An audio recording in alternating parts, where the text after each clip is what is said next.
Guess we're still socially distanced. That's good. I need a tape measure. I need to know this is 6 feet.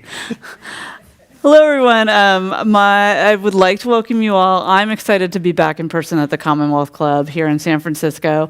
My name is Clara Jeffrey. I'm the editor-in-chief of Mother Jones, and I'm thrilled to be here tonight moderating today's program. And with us, we have author and political strategist Dan Pfeiffer to discuss his timely new book, Battling the Big Lie: How Fox, Facebook, and the MAGA Media Are Destroying America. Dan, as I'm sure you guys know, is the co-host of the popular podcast Pod Save America, and he was also, minor footnote to his career, President Obama's communication director and senior advisor. For those of you who maybe have not gotten a chance to read a little excerpt of Battling the Big Lie, Dan unpacks how lies like QAnon and the stolen election became supported by millions of Americans and far too many members of Congress. He lays down guides to spot fake news, to fact-check dubious stories, and to address the conspiracy theory believers in one's own life. Yeah, I got one of those. Helping readers navigate what he says is a political movement waging a war on truth, and he is not wrong. As we have seen yet again with the January 6th commission hearings, all of this has dangerous real-world impacts. You guys have just been reminded of this, but it's in my script, so I'm going to remind you again that if you're here with us in San Francisco, please write any questions you have on question cards. Those will be picked up and brought to me. And if you're watching with us online, you can put your questions in the text chat on YouTube. We'll be getting to those questions later in the program. Thank you so much, Dan, for joining us. Well, thank you for being here with me in person with actual people. It's exciting. I know, it's exciting. As I hear your voice in my podcast feed all the time, but it's nice to see you again. Okay. How successful are the January 6th committee hearings in battling the big lie information? I don't think we know the answer to that yet.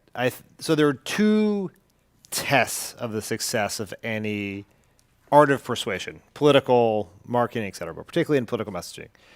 The first is what you say and whether you convince people. We're going to still see if people are convinced by what is said. The second is, can you get people to pay attention? Now, in that first hearing, they got 20 million people to tune in. That does not seem like a lot when compared to the 160 million Americans who voted in the election, but to give it some perspective, 20 million people is more people than have tuned into a single NBA Finals game this week, the NCAA Final Four, the Oscars. So that's a lot of people. Now, I think we can probably assume that the overwhelming majority of people who tuned in have already made up their mind about Trump's culpability. And I would say the vast majority of them, especially since Fox did not air that first hearing, believe that Donald Trump lied about the election and that lie led to this violence.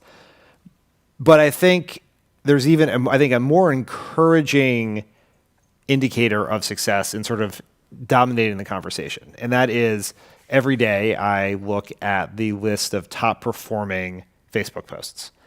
And that list is a hellscape on a normal day. It is like Ben Shapiro, Dan Bongino, Candace Owens, more Ben Shapiro. Every once in a while, NPR gets in there. That's a big victory. Every once in a while, there's some sort of like cute animal page, like baby penguins or puppies. That's nice. I always like to make sure that they're not like snuggling in white supremacist content through the penguins. But on the days after that first hearing, pages owned by progressives dominated those numbers, including had the top 6, which I think is a very positive sign. But I do think you have to. The question is, how are we going to measure success? If the goal of this hearing is to deprogram the vast majority of Republicans who believe the big lie, they are going to fail. I don't think that is an achievable outcome. Can this hearing raise awareness among people who are open to the idea that they should be really concerned about a president who spread a conspiracy theory that led to violence and tried to overturn an election and seems to be doing it again? Then that's the test. We'll see if at the end of this process more people are aware of that and concerned about it. Do you think that the chief goal is to do that act of persuasion to sort of battle the disinformation of the big lie? or from what you've seen so far, is it more of a case to lay out a case to prosecute Trump or prosecute others close to him? I think it's a combination of the two. They are clearly engaging. Like, they could just write Merrick Garland a letter if they wanted to do that, right? That this would be a very inefficient way to convince a small handful of people in one building less than a mile away that they should prosecute Trump. So they're, and the fact, if you don't hold things in prime time unless you want a lot of people to see it, you don't hire an ABC News veteran television producer to help you put it together.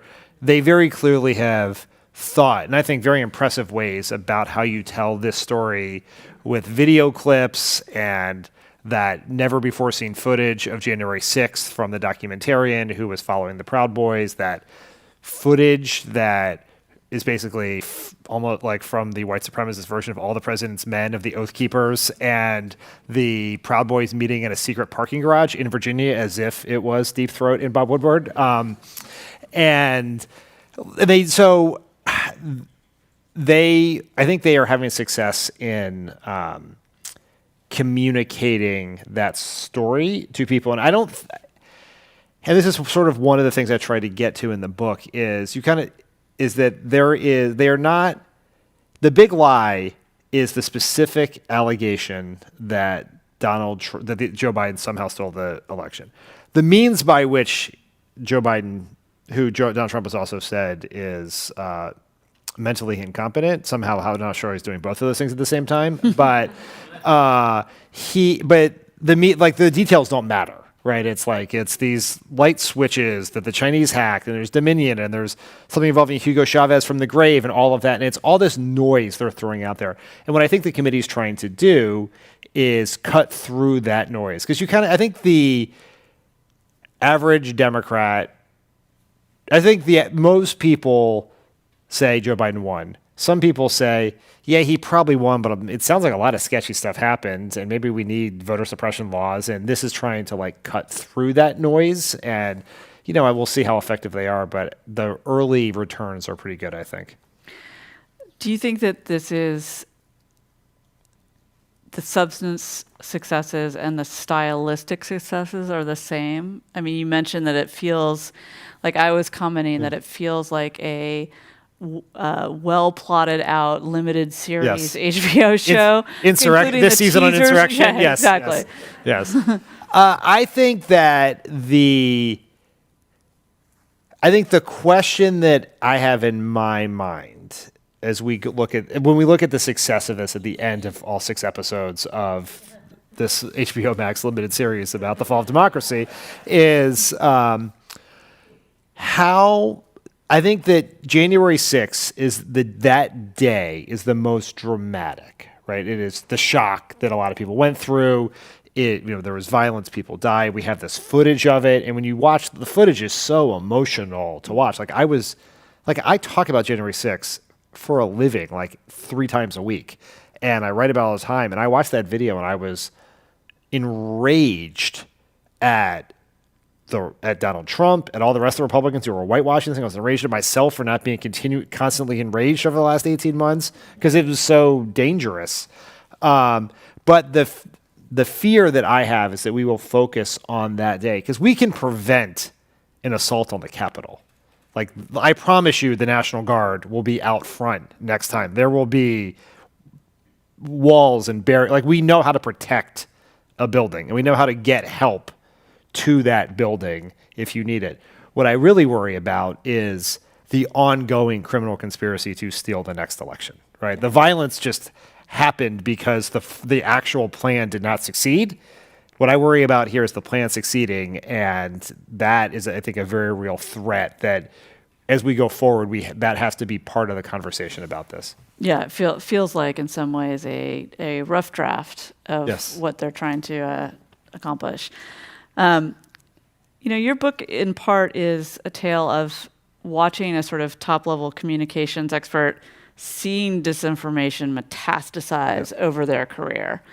And I was struck by something that you wrote about at the beginning that happened when you were on Tom Daschle's re-election campaign that you came later to see as a sort of prelude. Can you just break that down a little bit? Sure. So I was working at the time for Tom Daschle, who was the Senate minority leader at the time. He was running for re-election in very, very red South Dakota. He had won all of his previous elections pretty easily, but this was obviously going to be a very tough year. This was 2004.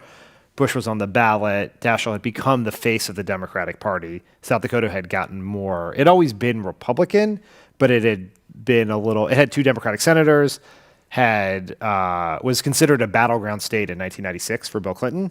So there was some strains of prairie populism sort of that had benefited Democrats, and he was running against John Thune, who was spoiler alert, he won the election. He's currently the senator from South Dakota, and I hate that there's so much context to this, but I had worked the previous 2 years earlier on Tim Johnson, who was the other Democratic senator, also against John Thune. We had won that race. We're the only Democrat to win a tough election in that year. And the Republicans re-ran Thune. Bush recruited him.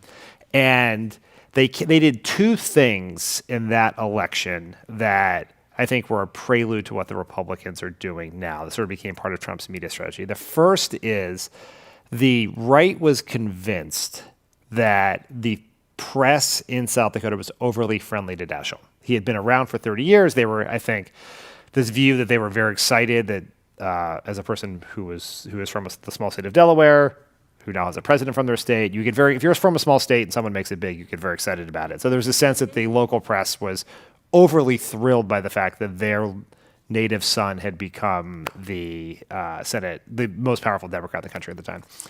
And so what they did was there were these blogs that emerged earlier in that campaign. This was sort of the blog period of Democratic politics or of political media, I guess. And these blogs had innocuous names. One was called Daschle v. Thune. It was supposed to be covering the race. One was called South Dakota Politics.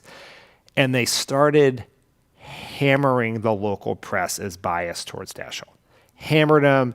They drew like old connections between Daschle and Daschle's ex-wife and the number one political columnist in the state, and that they were friends, and that meant they couldn't cover the race. And this freaked the press out, who had never really experienced, prior to the age of the internet, the media was pretty insulated from criticism. Now all of a sudden you have these blogs that are just hammering them as biased. They're like having meetings about it. What do they do?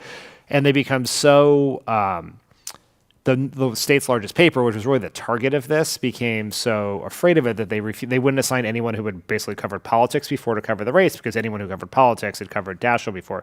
So in the most important Senate race that would ever happen in the history of that state, they assigned someone who had never covered politics to cover the race.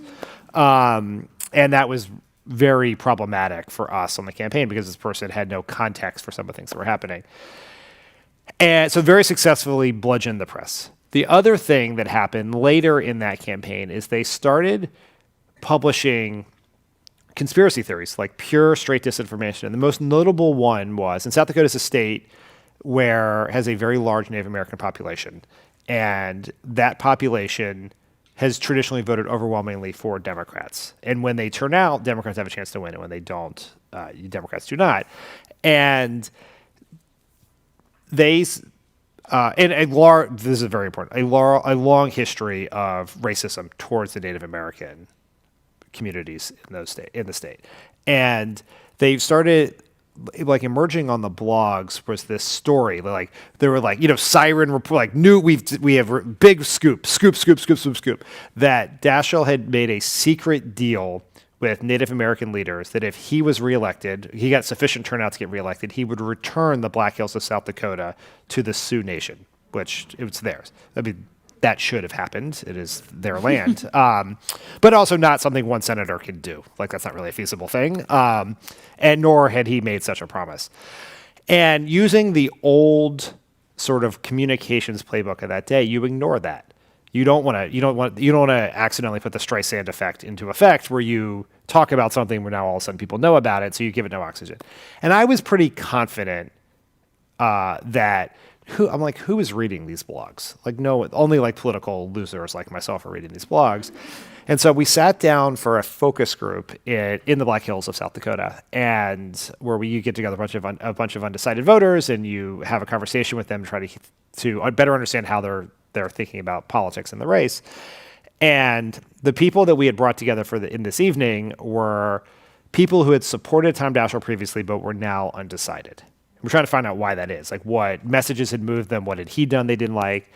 And so they sort of go around and they take the temperature. And the very first comment is from a woman in a just pure South Dakota accent who says something to the effect of, like, I've known Tom a very long time. I don't understand why he wants to give the Black Hills away. I live in the Black Hills. And I was like, I thought to myself, I'm sitting there, I'm like, what are the odds? There's like 300 people who read these things. How, what are the odds that one of them ends up in this room right here? And then another person says, oh, I heard that too. The Tom I know would never do such a thing. And I realized in that moment that it had taken hold among a population. And what had worked is it was in concert with national media. Right-wing media nationally, like Hugh Hewitt, who had a national radio show, has a national radio show, I guess still, who's an ally of Trump, I guess, covered it on his show, and it sort of got out there in the Fox world, and they basically did the two things that I think are core to Republican media strategies. I wrap up this very long story of 18 years ago. Is one, exploiting the mainstream political press's own concerns about their liberal bias, forcing them, sort of bullying them and bludgeoning them into doing what you want by accusing them of being biased for liberals. And the second thing is using disinformation to sow distrust amongst Democrats. And both those things became, in the moment they were devastating, but like 18 years later, looking at what the Republican Party has done in the context of the big lie, there was a real canary in the coal mine element to that. Hindsight is 2020. I'm wondering, with the reflection of a few years, what you look back to the tenure with the Obama administration and think, oh, that was another signal that we missed or didn't react to the right way, or like, could we have nipped something in the bud? I think about that, and I write about in the book, is the birtherism, right? Which is something we dealt with from the moment the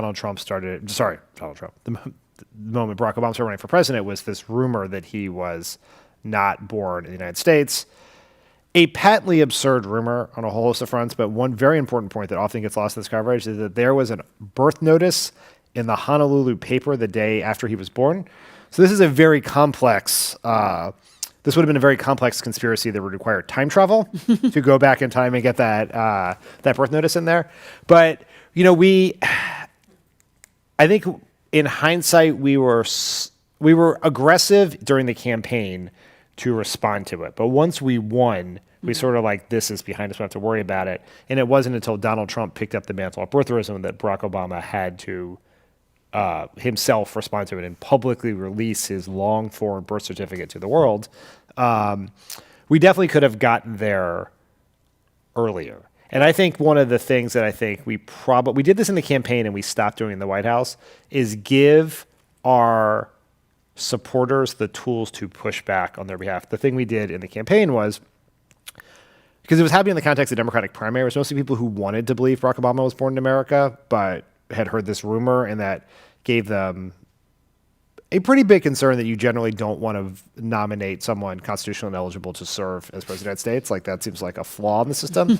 And so we it's like 19 generations of the internet ago. We posted the short form birth certificate on the web and then told people to email it to people. Like this, we thought we were so innovative. Like, you could click a link and it would pop up in an email, because all these things were passing through email forwards.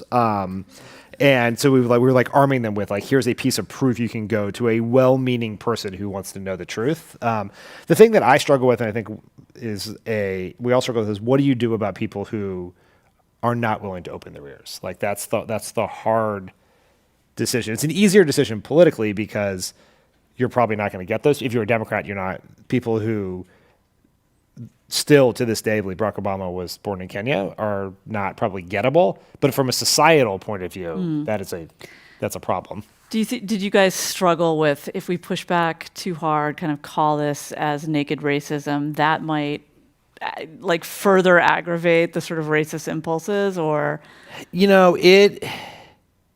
it was obvious racism, right? It was very clearly obvious racism. I think the decision to push back the way we did was wholly Barack Obama's to do it. It was actually against the the advice of many people, myself included, to actually put out that birth certificate. And it's very tricky for the first black president to call out racism before Trump, right? There was this, like, that was the thing you could never do if you, any obvious racism could certainly not be called racism. Like, there was a Republican member of Congress who called Barack Obama boy in a meeting during congressional negotiations. But if we ever came out and said that was racist, that would be this gigantic firestorm. There is particularly in that period of time, you were unleashing something that would be very hard to consume. Like Obama talks about in his own book that the time in which the greatest dip in polling he ever had was after he early on criticized the Massachusetts police for how they had handled, how they had arrested Henry Louis Gates. Right. And it had caused a gigantic firestorm, very complicated story. But it's for the black president to call a very famous celebrity a racist, even though he's obviously a racist, would dominate coverage for 10 days. And I think the vast majority of the press would have sided with the racist in that situation. I'm just digesting that a little bit. Can you imagine what the Morning Joe roundtable would have been like in circa 2011 if Barack Obama called Donald Trump a racist? It is such a, you want the Star Trek Next Generation 2 forking timelines. Yes, right. There's a sliding doors moment to it. Either one turns out. Was it sort of also partly the we go high when they go low impulse, or? I think that it's like that. I'm very glad Barack Obama wrote his book because to talk about some of the complications of dealing with race in America as the first black president. Yeah. It's just during the campaign, it was an incredibly untested proposition. You had no idea how people were going to react. And so he had to navigate that very clearly. We took cues from him on how to do those things, obviously. And he really picked the moments where he would step out that way. And usually he would make it very clear that he had made up his mind. Like in the case of the birth certificate, he told me he was releasing his birth certificate. And he had actually told a couple other people who then told me, and I took a beeline to the office to try to make the case that I thought this would be a giant distraction, a time when we couldn't afford a distraction. And he was sitting at his desk. He had written a children's book, and so he had a period of time where he was signing books for people. Like it would be like 45 minutes on a schedule where he would just sit and sign books for, I think, like staff and family and friends and all of this and supporters. And I arrived at his office. Normally, I had just gone down there to ask his executive assistant if I could get 5 minutes with him, but the door was open and he saw me headed in and he was like, "Pfeiffer, I know what you want and I've made up my mind." And I was like, "Okay, sir, what time would you like to do this?" So I was like, right. We'll come back to your argument about how any failings of democratic messaging pale in comparison to the sort of media landscape structural issues.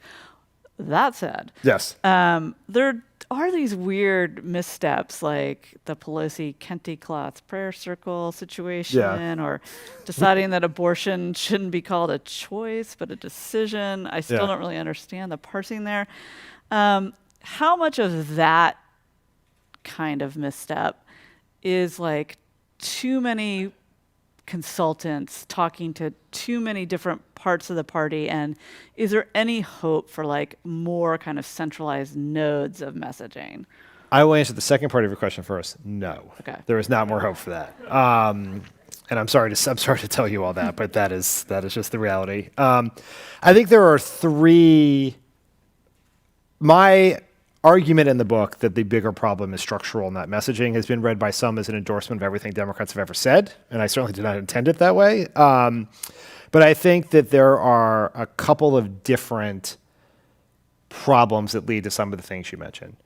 One is we just are particularly when it comes to congressional messaging, we are a big tent party that has the ideological diversity from AOC to Joe Manchin.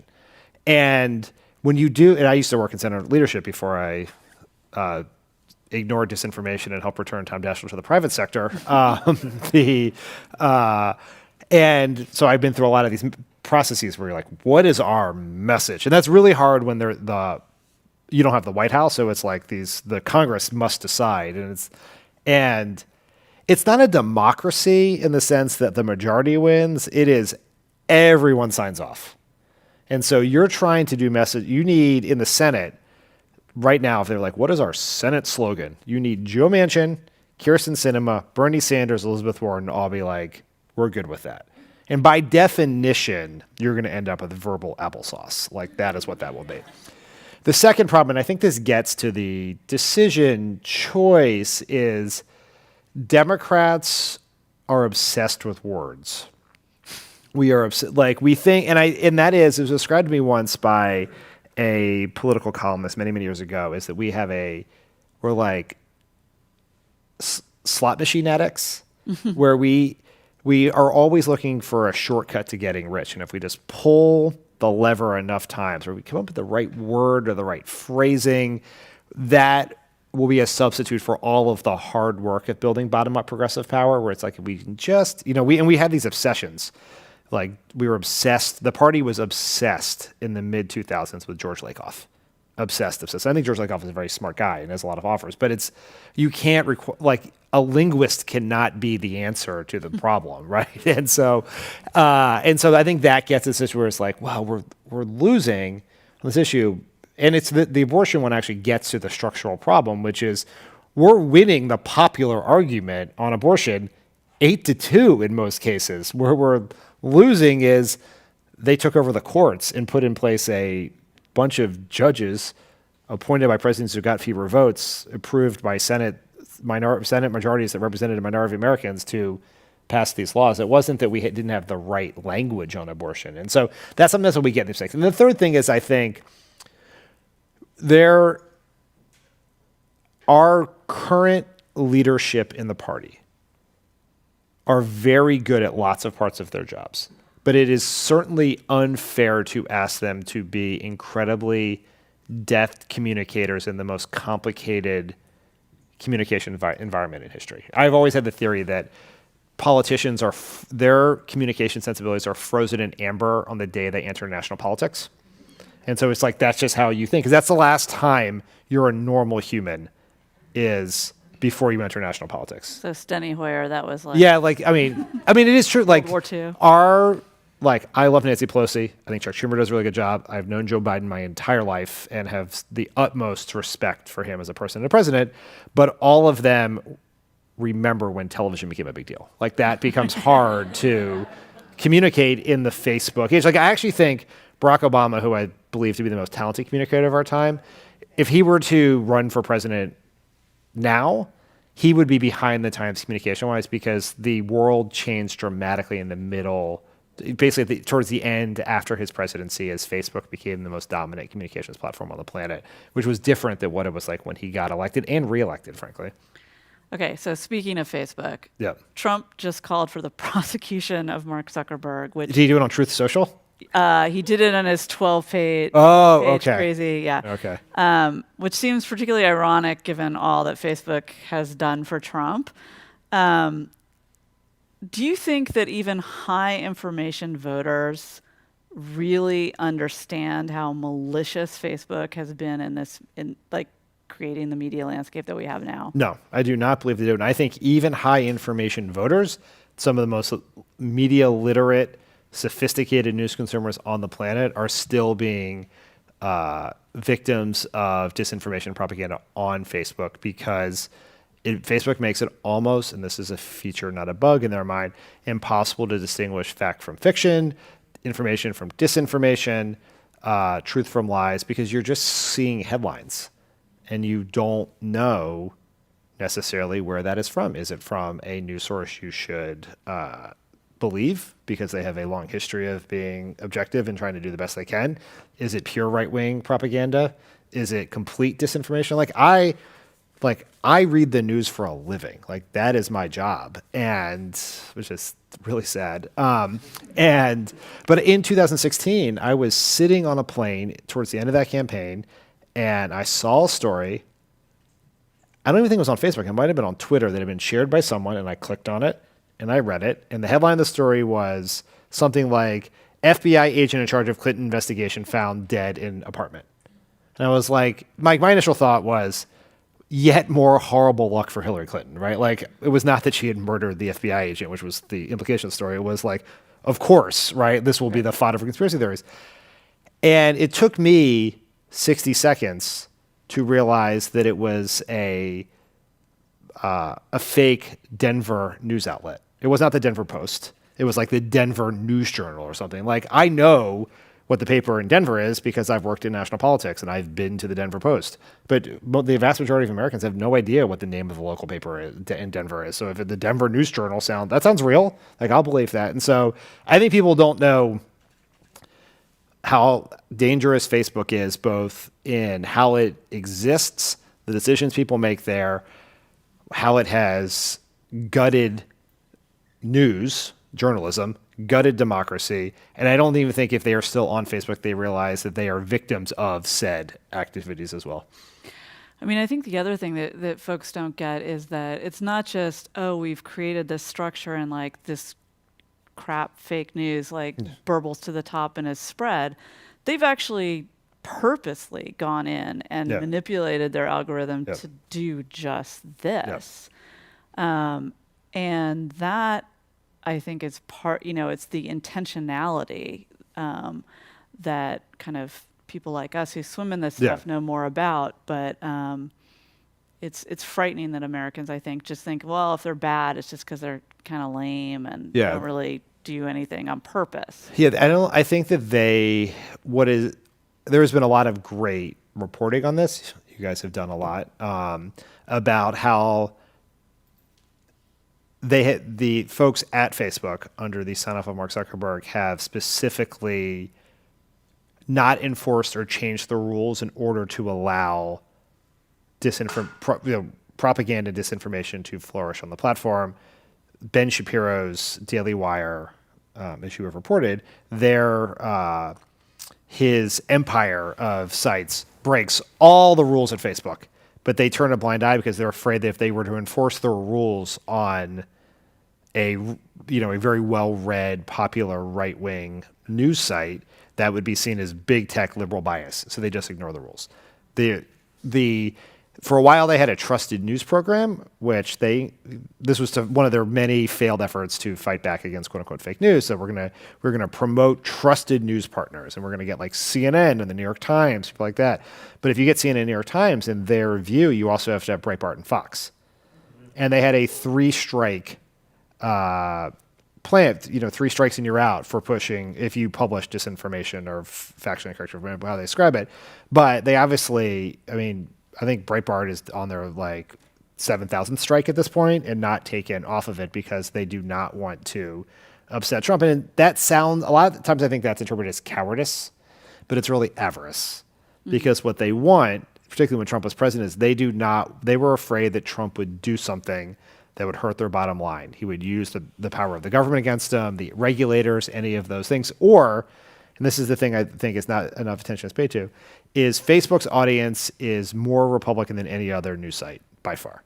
Any other social media site by far. It's about 50-50 Republicans and Democrats. The rest are overwhelmingly Democrats. And if Trump were to turn on Facebook, that is their customer base leaving.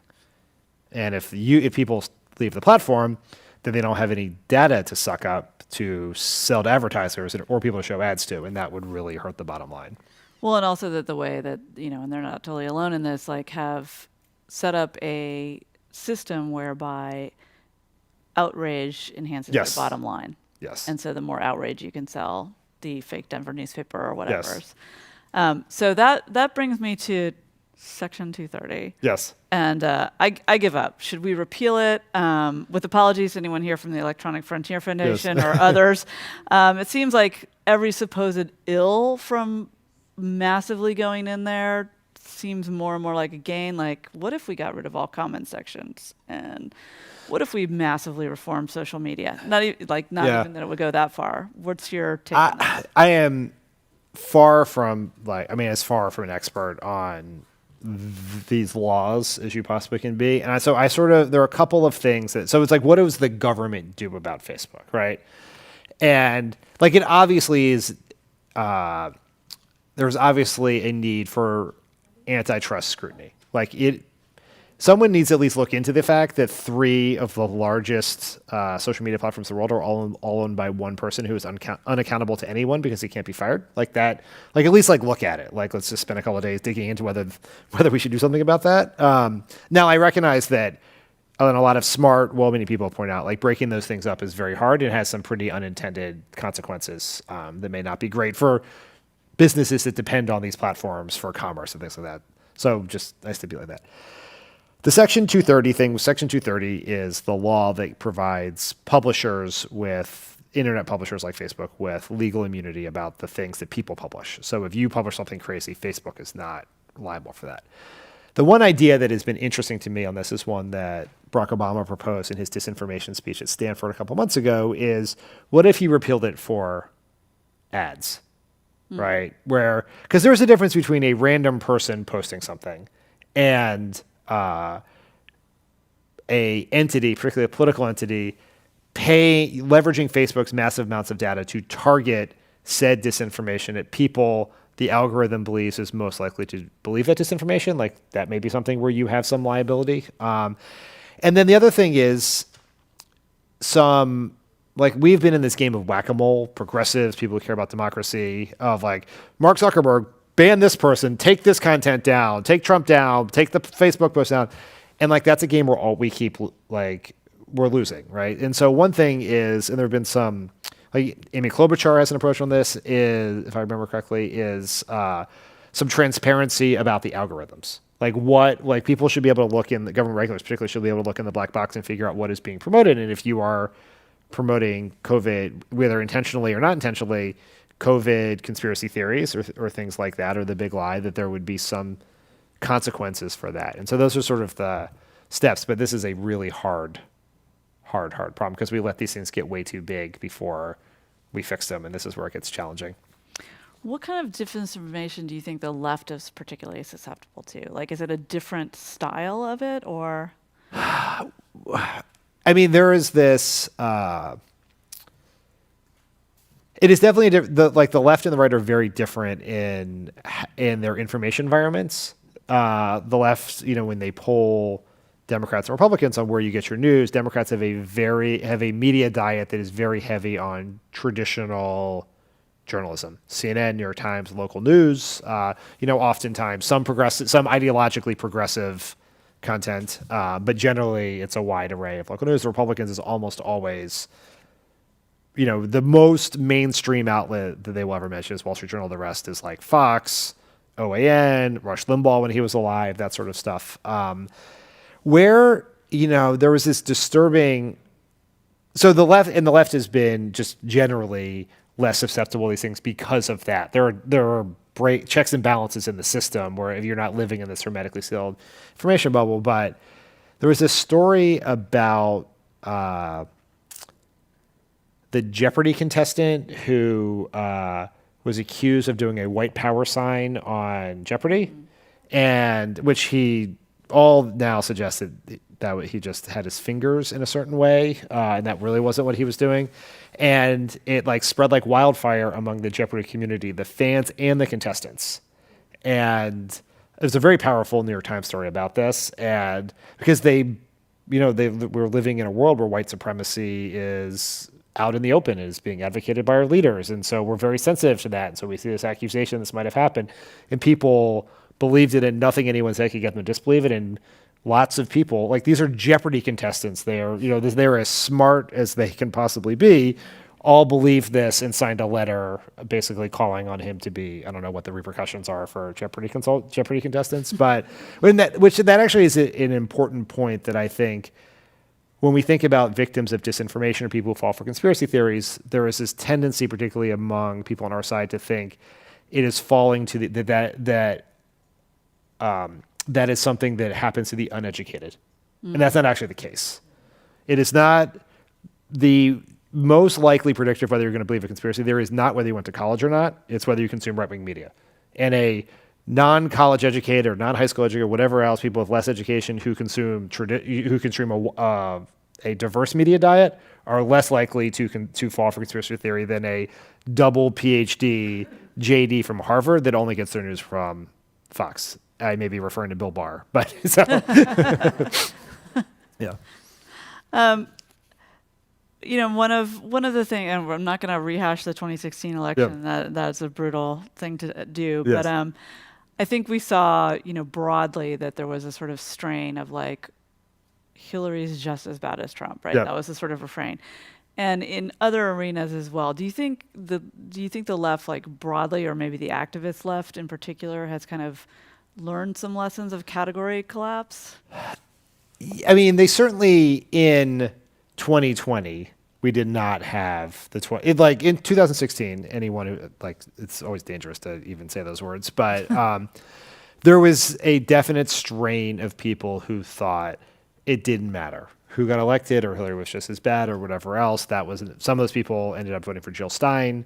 That was enough to cost her the election. That did not happen in 2020. There was a lot of concern that would happen. It did not. There are always going to be people who are going to argue, both on the left and the right, that they're both equally bad. But I think there were lessons learned from that actually the other side is really bad. And even if you have some pretty fundamental disagreements with your nominee, with the Democratic nominee, whether it's Joe Biden or someone else, that it's definitely better than the alternative. So I think that we did not repeat those. There was a lot of fears, because Biden had done the least well with the people most likely to, and I think to have that opinion because of the areas where there were huge disagreements with him on some issues, whether it's Medicare for all or the boldness of his climate change plan during the primaries or student debt cancellation or also all sorts of those things that drew them to Bernie Sanders or Elizabeth Warren that he did not do.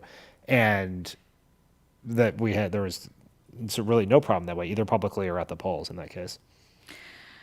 In the last kind of third of the book, you imagine a alternative media landscape where muscular messengers, and you're not really afraid to use the word propaganda in some cases, somehow both replicate and counter the sort of right-wing machine that we have. I have some questions.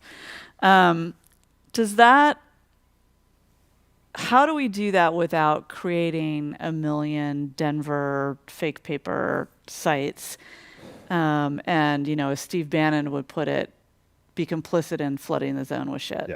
So there are, right now, as we sit here, there are between 12 and 1,300 right-wing fake local news sites that are pumping propaganda disinformation out there.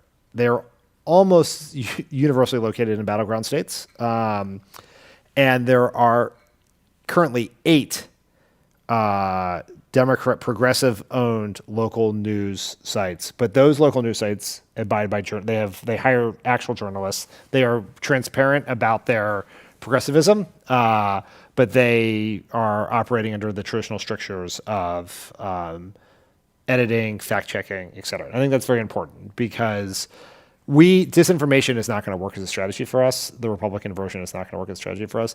What I am really arguing for is to try to solve this problem that these two problems that Democrats have. One is our message is getting drowned out. It is getting absolutely drowned out by right-wing noise. The right wing is picking what we talk about in this country. And the right wing understands this. Steve Bannon's vision is that the voters who voted, there are two groups of voters here. There are the people who voted for Barack Obama in 2012 and Donald Trump in 2016 and 2020. And then there are the voters, the 4 million people who voted for Barack Obama in 2008, who 2012 that did not vote in 2016. Those voters are not swing voters or base voters. What they are conflicted voters. And in many cases, they are culturally conservative or moderate on a whole host of issues, right? That could be abortion, it could be LGBTQ plus rights. It could be immigration, most notably. They have concerns about just this idea that the world is changing really quickly and they may be getting left behind. But they are really liberal on economic issues. They do not cut Social Security and Medicare. They do not repeal the Affordable Care Act. They support a larger minimum wage. They are infuriated by the idea that Amazon and Netflix pay $0 in federal taxes. And what Bannon realized was in 2012, Obama was able to make the argument about the side of the issue set, to raise the settings of the issue set that made them vote Democrat. And so then Trump started talking about the wall to raise the issue set that made them vote Republican. And all the conversations we're having in this country right now are being decided by what Republicans think push those cultural buttons with those issues. So we got to be able to push back on that. And the second thing is that one of the reasons why we're getting drowned out is Republicans have Fox, they have all these Facebook entities, they have right-wing radio, they have these local news sites, they have all these ways to communicate their best, to pump their chosen narrative into the ecosystem, either directly to their voters or just onto Facebook so that lots of people see it. The Democratic plan right now for how we get our message out is we get in a room, maybe we get some consultants, we get a pollster, we figure out like the exact right, perfect thing to say. And we know it's popular. These are popular things. And then we take that message and we hand it to the New York Times or CNN. And we're like, could you deliver this to us? Now, deliver this to our voters. Now, we recognize that you're probably going to take that little message, you're going to put your little sheen on it. You don't really care how people receive the message. We also know that most of these voters don't really trust you because they're pretty skeptical of institutions. And so let's just hope it works, right? And that is not a good way to run a business. You wouldn't make all these pizzas and then give them to your competitor and ask them to hand them out for you, right? That's not really the right thing to do. And so that's what I want to address. That is the structural problem Democrats have. We should be cautious and careful to ensure that we are not creating Fox, our version of Fox or disinformation. I think that would not work because the task for Democrats is to we can only win if we turn out people who are inherently skeptical of politics. That is the difference. And if we can't have a cynical strategy to do that. And I feel like I have some context for how this can work because I am a host of a podcast that has found an audience in this Trump period. It is part of a media company that has a bunch of other products. And I think we have found a way, I hope, to be fair but not balanced, right? To be honest but not neutral. And I think that there is a place, and there are a lot of people doing, it's not just us, there are a lot of people doing really interesting stuff, particularly digitally, that I think replicates that.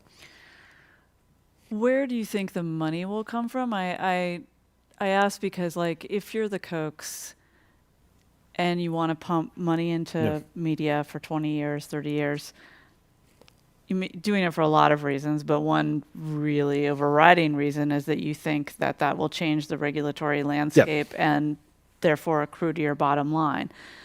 With progressive journalism sites or even things that are more clearly messaging sites, they're not gonna. Well, I mean, isn't that the paradox at the heart of all Democratic progressive fundraising, which is we're going to go to you rich people and we're going to ask you for money, and one of the things we're going to do after your money helps us get into power is going to raise your taxes. Now, there are a lot of people, very well-meaning people, who are more than willing to pay higher taxes for better schools, climate change,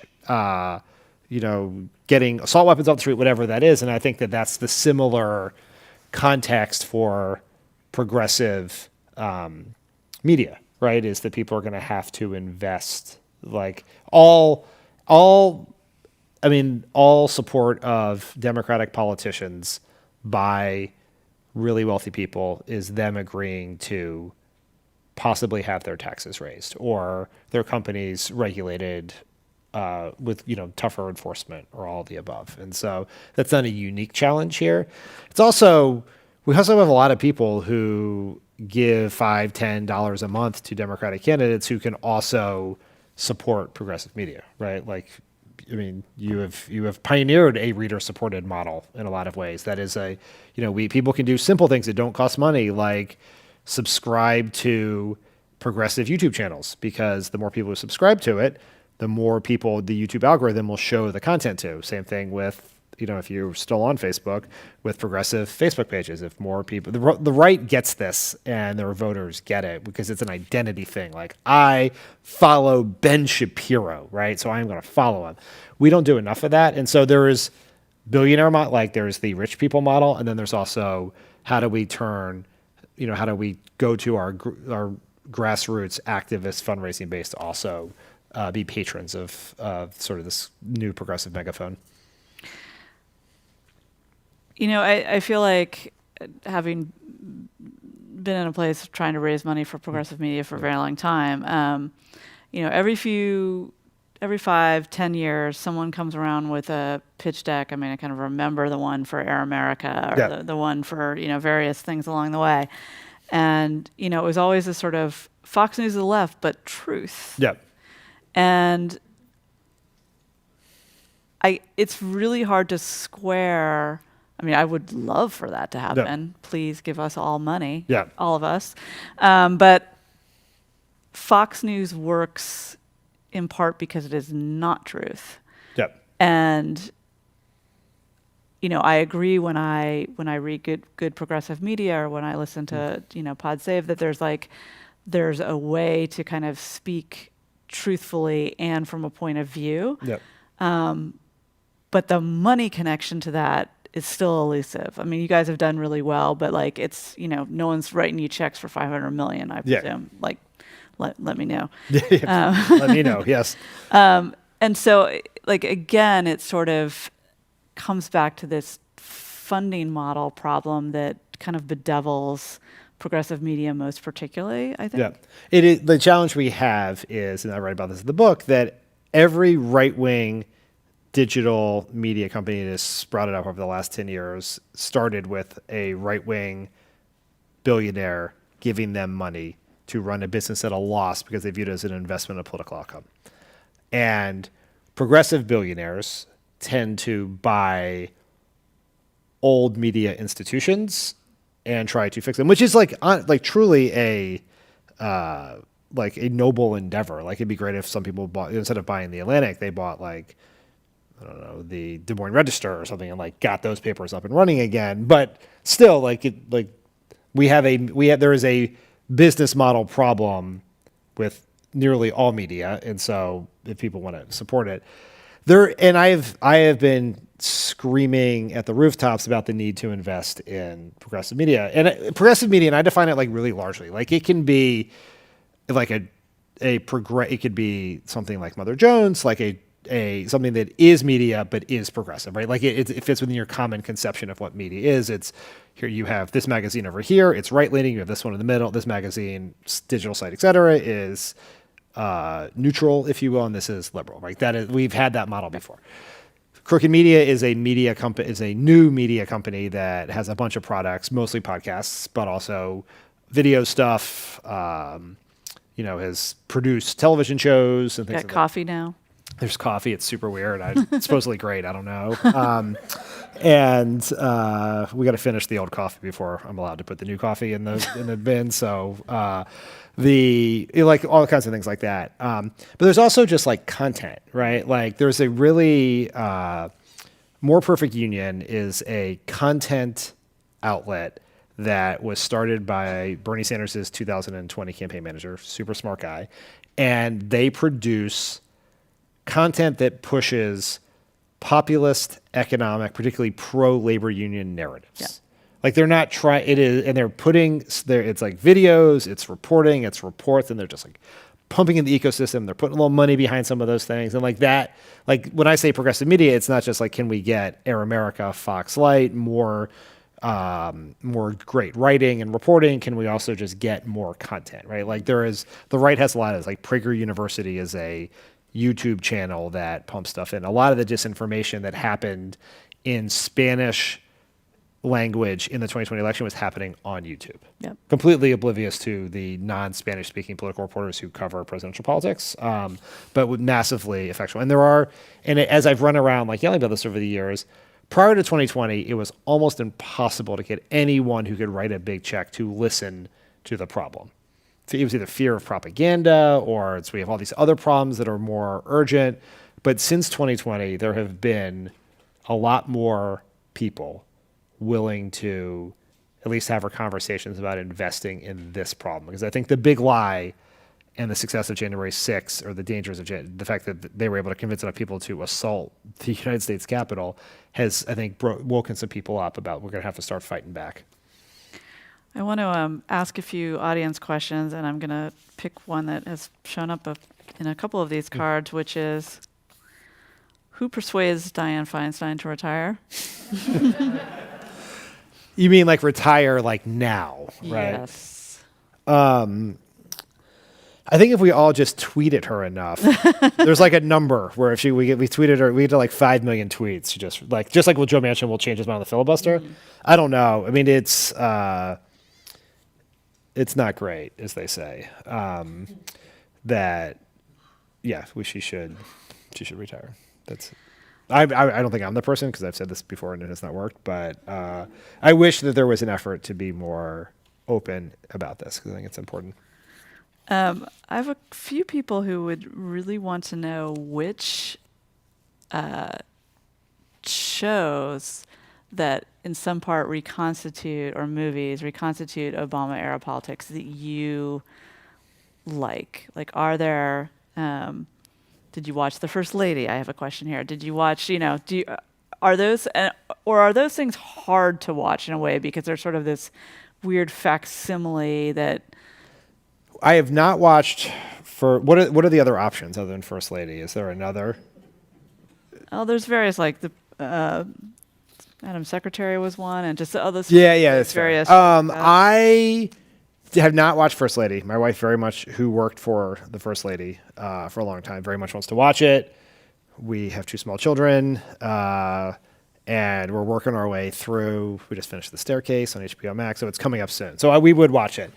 In general, like fictional depictions of politics, I find relatively entertaining. I watched a little Madam Secretary. The thing that I do not like, and this is hard because my co-host John Lovett was a writer for the show, but I turned on the Newsroom, and this is before he was a writer. He was a writer in like the second, I don't know how many seasons there were, but not the first season. But I turned on the Newsroom when it first started, and it's like Aaron Sorkin, and it's about news, and I'm interested in news. I'll read that. And the first episode was all about the oil spill, the BP oil spill in the Gulf. And it's like, you know what I'm not doing? I'm not spending an hour on Sunday watching someone else rehash the worst days of my job. Right? So those hit a little too close to home. Like, I was on a plane once where they were showing the Michael Bay movie about Benghazi, which is very factually inaccurate, I'm told. But I was like, that's not a thing I'm gonna watch. I'm not gonna do that. Yeah. I mean, also the Newsroom was pretty terrible. Yeah. they're How much of a role do you believe that Russia or other foreign governments have in our disinformation space and now? I think in 2016, obviously a gigantic one. Lots of foreign actors. I think the social media companies were much better in the years afterwards at detecting foreign activity. The real role they played is they wrote the playbook that the right used in 2020. And particularly in how you use social media in disinformation to target Black and Latino voters. That was what the Russians really focused their energy on. Basically, in 2016 they did a lot of things where they used stock photos to get to create false accounts that appeared to be from Black people criticizing Clinton or supporting Trump, to create this impression that there was this lots of people doing it. And then in 2020, the right just did that, in lots of ways. They created a false meme that, first photoshopped a picture of the rappers 50 Cent and Ice Cube wearing MAGA shirts and saying that they had endorsed Trump. They had made a couple of short-lived positive comments about Trump, but had not endorsed him. They certainly had not worn said MAGA shirts. And they did a ton around Kamala Harris. And there was a very, very popular viral meme of there was this mosaic that looked like it was maybe hundreds if not thousands of pictures of of mostly black men who were people that Kamala Harris had sent to jail, which it turns out it was the same person in all the photos, and that was a stock photo.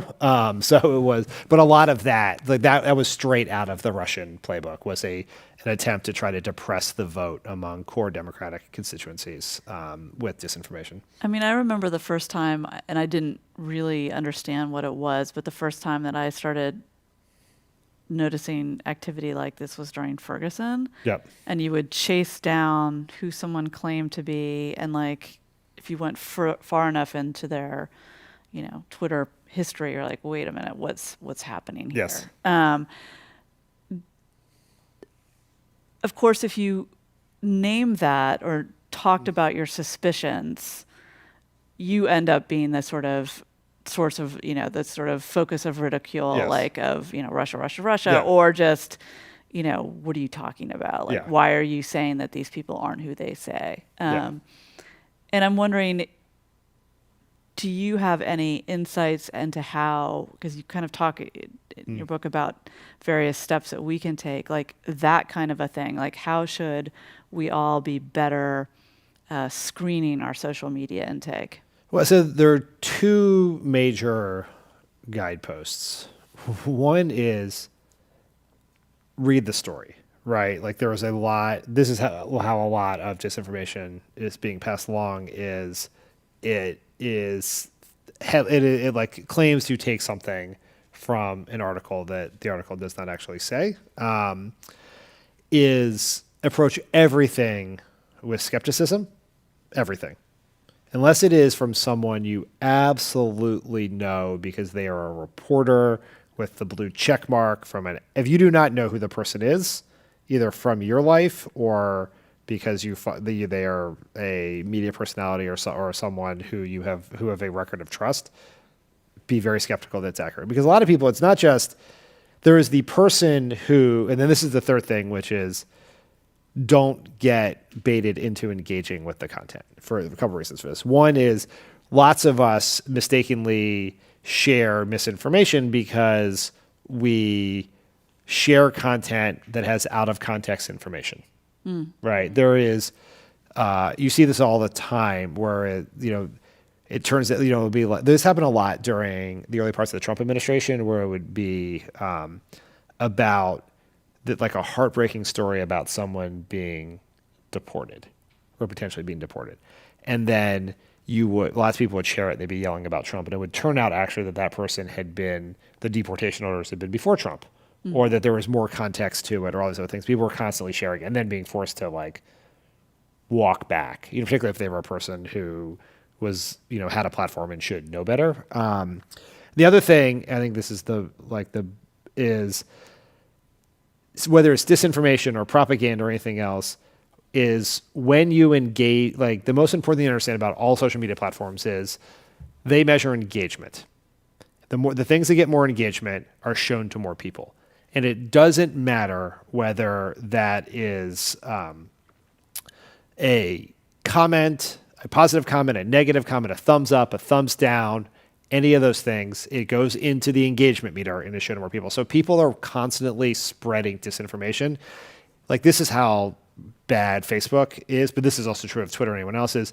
Let's say that, let's just take someone like, let's say Tucker Carlson, right, has a post that says the FBI is responsible for January 6th. If you reply to that and say that is not true, you are helping spread that. Now that the original lie is going to get shown to more people, and they're not going to see your one not true comment in the middle of a million other comments. And so we are, and the right, that is an actual specific strategy employed by the right, is to bait liberals into responding. Yep.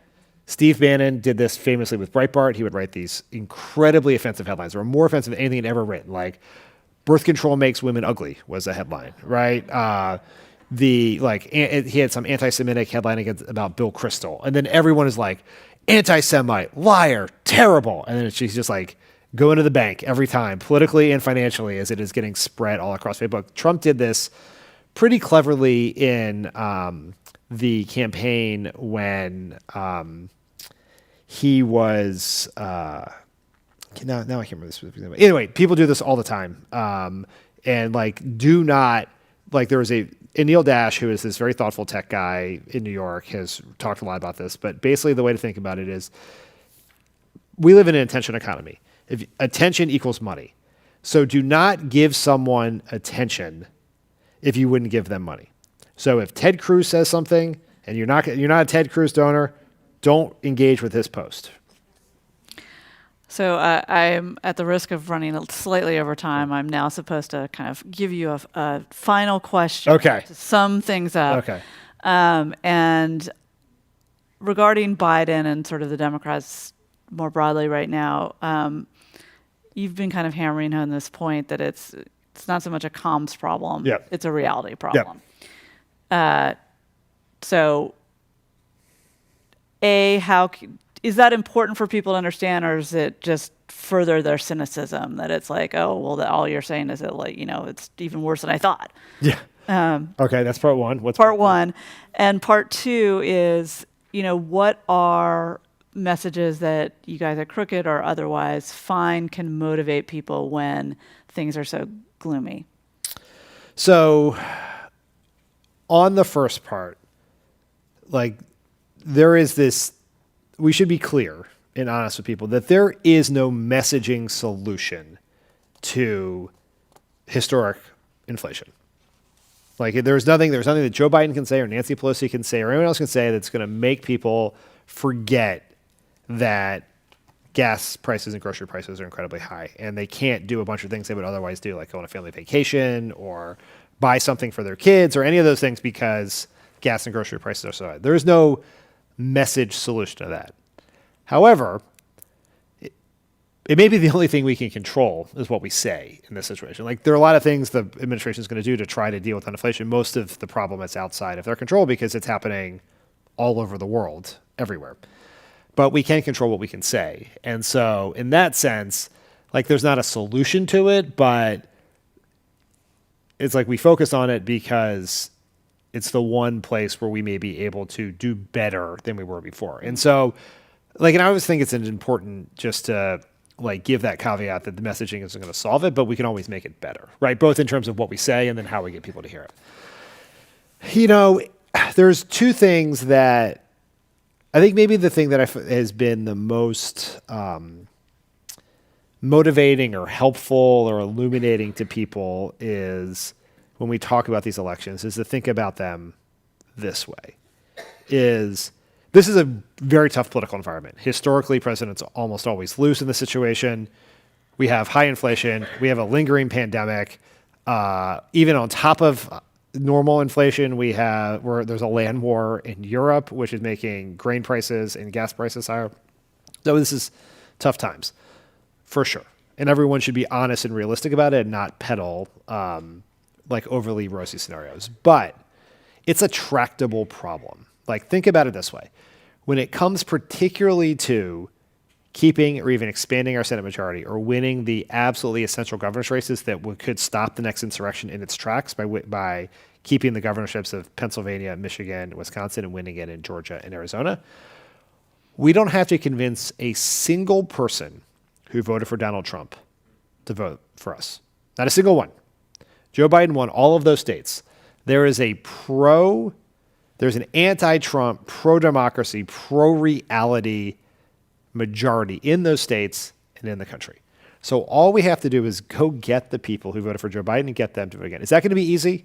No, it's not going to be easy. But it is possible. Like, it is absolutely possible. And particularly when it comes to the Senate, the Senate has, in a situation like this one where you're running in states you've won before, parties have upended historical precedents, the historical precedent that you always lose in your election year. Obama got, in our 2010, talk about a really tough election, we lost 63 House seats, we kept the Senate.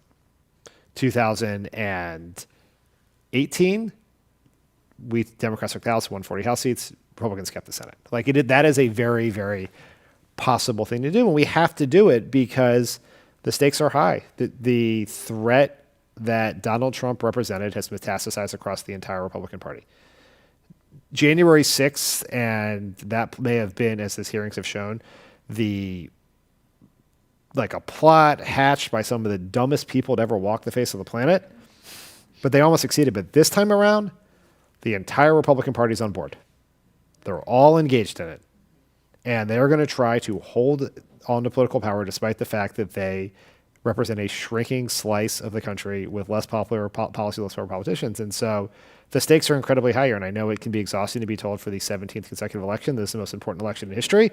And I feel guilty because I've sat on this stage I've had a in couple the covers to that line. in 18 and 20 to tell people the same thing. And now I'm not here to tell you again. But the stakes are incredibly high, and we can actually do it. We have the majority. We just have to get people to show up. And that's a math equation that we can get done. Not easy, but it's doable. Well, I would just like to thank you, Dan, for joining us today. Dan's new book, Battling the Big Lie, is available here. I think there'll be signings out in the lobby. Yep. That'll happen in a few minutes, but please line up in a single line when you kind of see the little table out there. If you'd like to watch more programs or support the Commonwealth Club's effort to bring great public affairs events to life in person and to folks on YouTube, please visit commonwealthclub.org/events. Thank you, everyone, for joining us. Very exciting to be back here in person. And stay safe. Bye, everyone. Thank you.